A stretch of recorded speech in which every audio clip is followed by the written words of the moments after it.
Hello दोस्तों, आज हम डिस्कस करने वाले हैं इंटरनेशनल ट्रेड फाइनेंस के सेकंड सेक्शन की second unit, modes of international trade.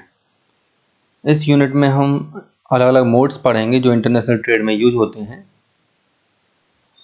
मान लीजिए आप एक्सपोर्टर हैं इंडिया में और अमेरिका में कोई इम्पोर्टर है। आपको 1000 डिजाइनर टेबल का ऑर्डर मिला हुआ है, आपको ये एक्सपोर्ट करना है अमेरिका। अब ना तो आप उस इम्पोर्टर को जानते हैं, ना वो इम्पोर्टर आपको जानता है पर्सनली। तो आप किस बेस पे ऑर्डर भेज देंगे यदि उसने पेमेंट पहले नहीं किया है, और वो किस बेस पे पेमेंट पहले कर दे अगर आपने माल नहीं भेजा तो ये जो एक्सपोर्टर इम्पोर्टर के बीच में ट्रस्ट होता है, उसके बेसिस पे अलग अलग मोड्स हैं जो इंटरनेशनल ट्रेड में यूज होते हैं। बेसिकली 3 मोड्स यूज होते हैं इंटरनेशनल ट्रेड में: clean payments, bills for collection और डॉक्यूमेंट्री क्रेडिट। क्लीन पेमेंट में डायरेक्ट पेमेंट इन्वॉल्व होता है, बिल्स फॉर कलेक्शन में बिल्स इन्वॉल्व होते हैं, डॉक्यूमेंट्री क्रेडिट में डॉक्यूमेंट इन्वॉल्व होते हैं। आइए एक एक से समझते हैं इन्हें। फर्स्ट है क्लीन पेमेंट। इसमें डायरेक्ट पेमेंट कर दिया जाता है। 2 तरह से होता है, एडवांस पेमेंट और ओपन अकाउंट। वही सेम एग्जांपल लेते हैं। मान लीजिए आप एक्सपोर्टर हैं, कोई अमेरिका में इंपोर्टर है। अब यहाँ पे एडवांस पेमेंट में क्या होगा, इंपोर्टर आप पर भरोसा करके आपको पेमेंट भेज देगा और उसके बाद आप उसको टेबल भेजेंगे।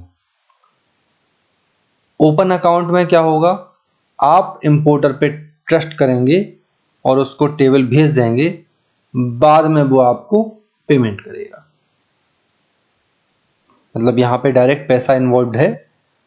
अगर एक्सपोर्टर को ट्रस्ट है तो वो पहले सामान भेज देगा, अगर इंपोर्टर को ट्रस्ट है तो वो पहले पेमेंट कर देगा। सेकंड है बिल्स फॉर कलेक्शन। ये 2 तरह से होता है, document against payment, document against credit.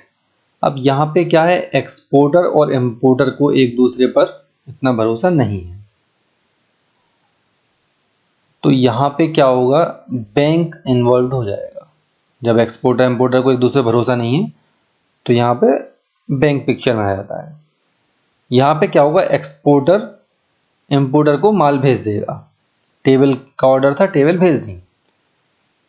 लेकिन जो एक्सपोर्ट डॉक्यूमेंट होंगे, बिल ऑफ लेडिंग वगैरह, वो एक्सपोर्टर क्या करेगा, बैंक के पास भेज देगा। अब जो डॉक्यूमेंट बैंक के पास हैं, इंपोर्टर को माल तो तभी मिलेगा जब वो डॉक्यूमेंट लेके जाएगा पोर्ट पर।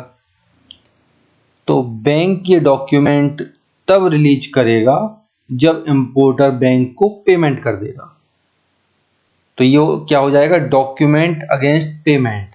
मतलब बैंक को पेमेंट मिलेगा तो वो डॉक्यूमेंट रिलीज कर देगा। दूसरा है डॉक्यूमेंट अगेंस्ट एक्सेप्टेंस। यहाँ पे क्या होगा, इंपोर्टर एक बिल एक्सेप्ट कर लेगा कि वो एक यूजांस बिल एक्सेप्ट कर लेगा कि वो एक पर्टिकुलर टाइम पीरियड के बाद पेमेंट कर देगा। एक तरह से उधारी का सिस्टम हो गया। तो यहाँ पे भी बैंक इंपोर्टर को डॉक्यूमेंट रिलीज कर देगा। तो ये हो जाएगा document against acceptance. Third mode है डॉक्यूमेंट्री क्रेडिट। अब यहाँ पे क्या है, एक्सपोर्टर और इंपोर्टर को एक दूसरे पर बिल्कुल भी भरोसा नहीं है। वो इतना भी भरोसा नहीं कर सकता कि उसने माल भेज दिया और पैसा नहीं मिला तो ये माल भेजने में जो खर्चा होगा वो कौन उठाएगा।